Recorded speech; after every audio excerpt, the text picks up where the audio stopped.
বন্ধুরা দেখো, আমরা এখানে একটি পেপার কাটিং দেখতে পাচ্ছি। সে পেপার কাটিংয়ে ইংরেজিতে লেখা হয়েছে যে that mango you are about to eat has been riped with a chemical that causes cancer.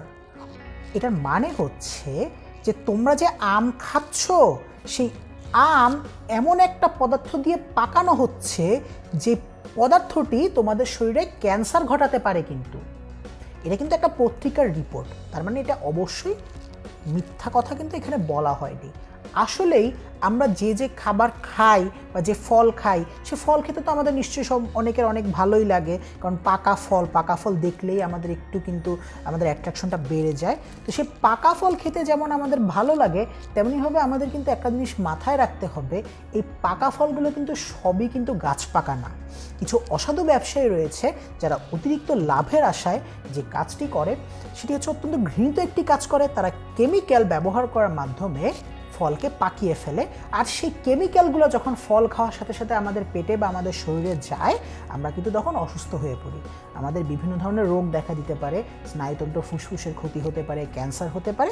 যেমন এখানে রিপোর্টেই বলা হচ্ছে যে আমরা যেটা খাচ্ছি সেটা কিন্তু ক্যান্সারও তৈরি করে ফেলতে পারে। এরকম ব্যাপার স্যাপারগুলো কিন্তু আমাদের হয়ে থাকে।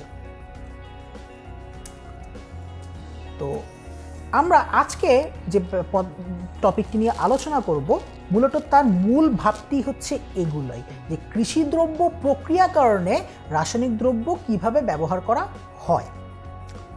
দেখো বন্ধুরা, কৃষিদ্রব্য প্রক্রিয়াকরণে রাসায়নিক দ্রব্য ব্যবহারের মূলত আমরা এখানে ফল পাকানো নিয়েই আলোচনা করছি। আর আমরা প্রাকৃতিকভাবে প্রথমে যেটি দেখতে পাচ্ছি, যে প্রাকৃতিকভাবে কিভাবে ফলটি উদ্ভিদে পেকে থাকে, সেই পদ্ধতিটি আমরা এখানে প্রথমে জানব। দেখো, উদ্ভিদের কাণ্ডের মুকুলে ইন্ডোল অ্যাসিটিক অ্যাসিড নামের একটি পদার্থ তৈরি হয়। আর এই ইন্ডোল অ্যাসিটিক অ্যাসিড পরবর্তীতে বিয়োজিত হয়ে ইথিলিন গ্যাস কোনটি বলতো? CH2 ডাবল বন্ড CH2, অর্থাৎ যেটিকে আমরা ইথিন হিসাবে চিনে থাকি। এই ইথিলিন গ্যাস তৈরি করে, এবং সেই ইথিলিন গ্যাসই কি করে, পরবর্তীতে যখন উদ্ভিদের ফল আসে সেই ফলটিকে পাকাতে সাহায্য করে। তাহলে এটি ছিল হচ্ছে প্রাকৃতিক পদ্ধতিতে কিভাবে ফল পাকানো হয়। তো বন্ধুরা দেখো, যে এই প্রাকৃতিকভাবে যদি ফল পেকে যায়, তাহলে বেশ কিছু ব্যাপার থাকে। যে ধরো, তোমরা যারা বাণিজ্যিকভাবে যারা ফল উৎপাদন করে থাকে, তাদের একটু ক্ষতির সম্মুখীন হতে হয়। যে তারা মনে করো পাকা অবস্থায় প্রথমে ফলটাকে সংরক্ষণ করলো, পরে সেটিকে যখন বাজারে পৌঁছাতে থাকবে, তখন দেখা যায় কি হয়ে যায়, তখন কিন্তু সেই ফলটি পচে যাওয়ার একটা সম্ভাবনা থাকে, এবং পচা ফল তো নিশ্চয়ই কেউ কিনবে না। তার জন্য তারা কি করে, কিছুটা কাঁচা অবস্থাতেই ফলটাকে সংরক্ষণ করে, এবং পরবর্তীতে সেই ফলটি পাকানো যায় কিভাবে, সেই ব্যাপার স্যাপারগুলো নিয়ে তারা বিভিন্ন পদার্থ কিন্তু ব্যবহার করে থাকে। তো এই সকল পদার্থ কিন্তু পরিমিত মাত্রায় ব্যবহার করতে হবে, এটা মনে রাখবে, কারণ একজন ব্যবসায়ীর ব্যবসায়িক ক্ষতি যাতে হয় সেটা তো আমরা চাই না কখনোই। তো উন্নত দেশে যে কাজটি করা হয়, যে পরিমিত পরিমাণে গ্যাস জেনারেটরের সাহায্যে এই ইথিলিন গ্যাস সরবরাহ করে ফলটাকে পাকানো হয়।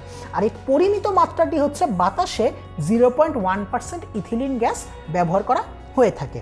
অর্থাৎ এই পরিমিত মাত্রায় যদি আমরা ফলের মধ্যে ইথিলিন গ্যাসটি গ্যাস জেনারেটরের সাহায্যে দিয়ে থাকি, তাহলে সেই ইথিলিন গ্যাস যদি আমরা গ্রহণ করেও থাকি, আমাদের কিন্তু কোনো ক্ষতি হবে না।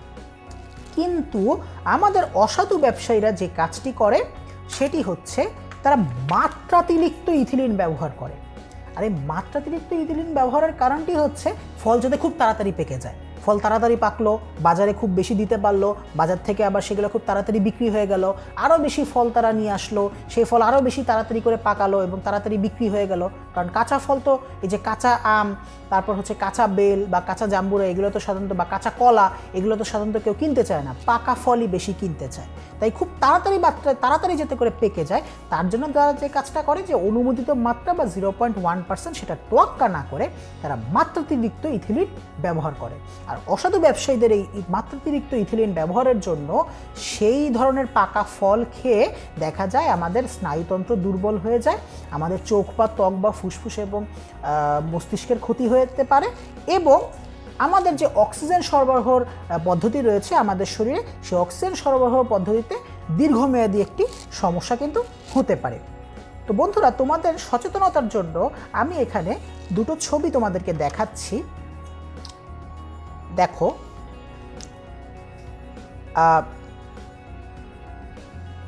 আচ্ছা, দুটো ছবি না, আসলে আমরা একটা ছবি দিয়ে এখানে দেখতে পারবো জিনিসটিকে।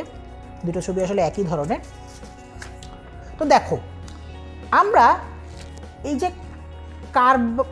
যে আমরা ইথিলিন ব্যবহার করার মাধ্যমে যে ফল বা এখানে যে কলাটি দেখানো হয়েছে, সেই কলাগুলো হচ্ছে ইথিলিন ব্যবহার করার মাধ্যমে পাকানো একটি কলা।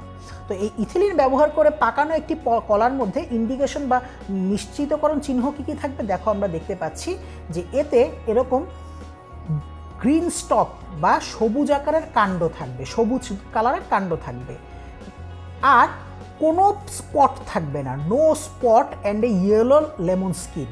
অর্থাৎ কলার মধ্যে এরকম কোনো স্পট বা দাগ থাকবে না, এরকম পুরাটা এরকম হলুদ কালার, বা ছবিতে যেরকম হলুদ কালারের ফল হয়ে থাকে সেরকম সম্পূর্ণ হলুদ কালারের হয়ে থাকবে ফলটি, এবং কাণ্ডটি কীরকম হবে, এরকম সবুজ হবে, অর্থাৎ দেখতে পুরোটা ছবির মতনই লাগবে কলাকে। এরকম ধরনের কলা কিন্তু আমাদের বুঝতে হবে যে এটি হচ্ছে ওষুধ দিয়ে পাকানো বা আমাদের হচ্ছে এই কেমিক্যাল ব্যবহার করে পাকানো কলা। মূলত যে আমরা কলা বাজার থেকে কিনে থাকবো, মানে সেটি যদি গাছ পাকা হয় তাহলে যে কাজটি হবে, এই যে কাণ্ড দেখতে পাচ্ছি না, এই কাণ্ডগুলো সবুজের বদলে এরকম কালো কালার হয়ে যাবে। গাছ পাকা কলা এরকম কালো হবে। আর কি হবে বন্ধুরা, এরকম বিভিন্ন স্পট থাকবে কলার মধ্যে। তোমরা যদি এরকম স্পট দেখো কলার মধ্যে, এবং মনে করো যে এরকম দাগ দেখো, বা এরকম বিভিন্ন কালারের দাগ থাকে, বাদামি কালারের দাগ থাকে, কালো কালারের দাগ থাকে, এরকম দাগওয়ালা কলা যদি থাকে এবং কাণ্ড যদি এরকম কালো থাকে, তাহলেই তোমরা বুঝবে যে সেই কলাটি কেমিক্যাল দিয়ে পাকানো হয়নি, সেটি হচ্ছে গাছ পাকা কলা। কিন্তু এই ব্যাপার দুটি যদি না থাকে তাহলে বুঝতে হবে যে সেটি হচ্ছে গাছ পাকা না, সেটি ওষুধ দিয়ে বা কেমিক্যাল দিয়ে সেটি পাকানো হয়েছে। তো ইথিলিনের মতন ক্যালসিয়াম কার্বাইড ব্যবহার করেও কিছু অসাধু ব্যবসায়ী কী করে থাকে, ফল পাকিয়ে থাকে। তো এই ক্যালসিয়াম কার্বাইড ব্যবহার করে কিভাবে ফলটি পাকানো হয় সেটি যদি আমরা দেখতে চাই, তাহলে আমরা যেটা দেখব যে ক্যালসিয়াম কার্বাইড প্রথমে পানির সাথে মিশিয়ে তারপরে ফলের মধ্যে স্প্রে করা হয়। আর এর ফলে যেটি হয়, ক্যালসিয়াম কার্বাইড পানির সাথে বিক্রিয়া করে দেখো অ্যাসিটিলিন গ্যাস তৈরি করবে। ওটি ছিল ইথিলিন আর এটি ছিল অ্যাসিটিলিন বা ইথাইন। এই অ্যাসিটিলিন গ্যাস এবং ক্যালসিয়াম হাইড্রোক্সাইড তৈরি হবে।